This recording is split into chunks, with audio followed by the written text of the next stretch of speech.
స్థానిక సంస్థల ఎన్నికల్లో భాగంగా మున్సిపాలిటీస్ నగరపాలికలకు సంబంధించి ఎన్నికలకి తెరలేచింది. ఈరోజు నుంచి 3 రోజులు ఇచ్చినటువంటి గడువుని ఆయా మున్సిపాలిటీస్లో బాధ్యులుగా ఉన్నటువంటి శాసనసభ్యులు, మంత్రులు, జిల్లా కాంగ్రెస్ అధ్యక్షులు, సీనియర్ నాయకులంతా కూడా సమిష్టిగా ఒక ఆలోచన చేసి గెలవటానికి అవకాశం ఉన్నటువంటి అభ్యర్థుల్ని, కాంగ్రెస్ ఆలోచన విధానాన్ని, ప్రభుత్వ సంక్షేమ కార్యక్రమాలని పెద్ద ఎత్తున ప్రజల దగ్గర తీసుకువెళ్లే విధంగా ఉండేటువంటి అభ్యర్థులపైన దృష్టి సారించి అందరి ఏకాభిప్రాయంతో సాధ్యమైనంత వరకు అభ్యర్థుల్ని నిర్ణయించుకునే కార్యక్రమాన్ని చేపట్టవలసిందిగా, అట్లాగే శాసనసభ్యులందరూ కూడా వారి వారి మున్సిపాలిటీస్లో తదేక దృష్టితో అక్కడ ఉన్నటువంటి పార్టీ మండల అధ్యక్షులు, మున్సిపాలిటీస్ అధ్యక్షులు, జిల్లా అధ్యక్షులతో సమన్వయం చేసుకుంటూ ఈ ప్రక్రియని విజయవంతం చేయవలసిందిగా విజ్ఞప్తి చేస్తూ ఉన్నాను. అట్లాగే రాష్ట్ర ప్రజలందరూ కూడా నేను ఒక విషయం ప్రత్యేకంగా విజ్ఞప్తి చేస్తూ ఉన్నాను. ఈనాటి ప్రభుత్వం ప్రజాప్రభుత్వం, ప్రజల ప్రభుత్వం.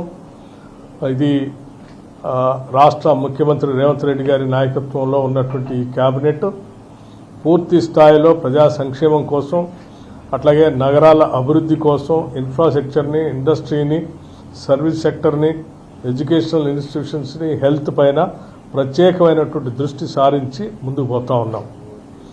ఈరోజు విద్య పైన, అట్లాగే ఆరోగ్యం పైన ప్రత్యేకమైన దృష్టి సారించడంతో పాటు నగర పాలనలో ఉన్నటువంటి ఇన్ఫ్రాస్ట్రక్చర్ కూడా మేము ప్రధానమైనటువంటి ప్రాధాన్యత ఇస్తూ ఉన్నాం. నగరాల అభివృద్ధి ఈ భవిష్యత్ తెలంగాణ అభివృద్ధికి పునాదులుగా ఉంటుందన్నటువంటి ఆలోచనతో పెద్ద ఎత్తున ముందుకు పోతా ఉన్నాం. తప్పనిసరిగా రాష్ట్ర ప్రజలందరికీ కూడా నేను విజ్ఞప్తి చేస్తూ ఉన్నాను.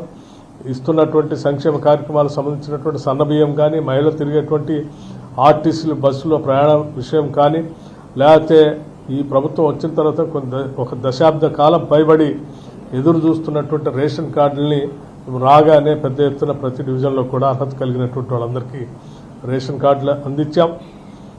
ఇట్లాగే ఆయా డివిజన్స్లో ఉన్నటువంటి వాళ్ళే కాకుండా ఈ అర్హత కలిగిన రేషన్ కార్డుతో పాటు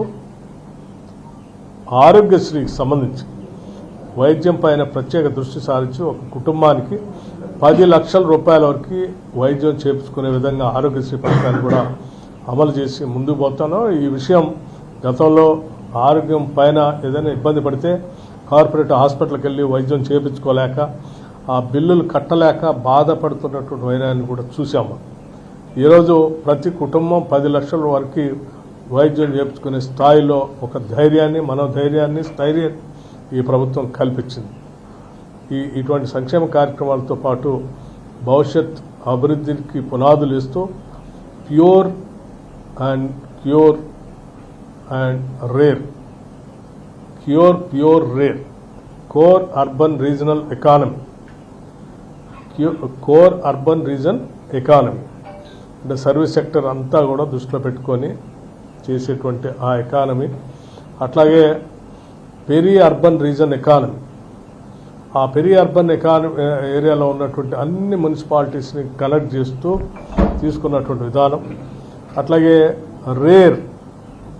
rural agriculture reason economy, agro based అంటే వ్యవసాయాల మీద ఆధారపడి ఉన్నటువంటి ఆ పంటల ఆధారితంగా ఏర్పాటు చేసేటువంటి ఇండస్ట్రీస్, ఆగ్రో బేస్డ్ ఇండస్ట్రీస్ కానీ, లేకపోతే రైతులు పండించినటువంటి పంటకి వాల్యూ యాడెడ్గా చేసి దాని ఆర్థిక పరిస్థితులు మెరుగుపరిచేటట్టుగా చేసే విధానంతో ఒక సమగ్రమైనటువంటి తెలంగాణ రాష్ట్ర అభివృద్ధి కోసం ఒక ప్రణాళిక తయారు చేయడం జరిగింది.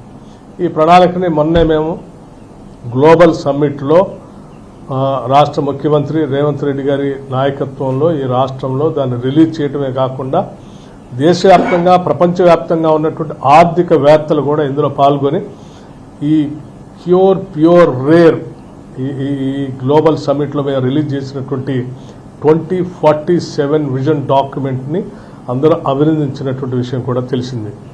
2047తో ఈ రాష్ట్రాన్ని ప్రపంచంతో పోటీపడే స్థాయిలో $3 ట్రిలియన్ ఎకానమీతో ముందు తీసుకొని పోవాలని ఆలోచనతో పెద్ద ఎత్తున ప్రణాళికలు తయారు చేస్తున్నాం.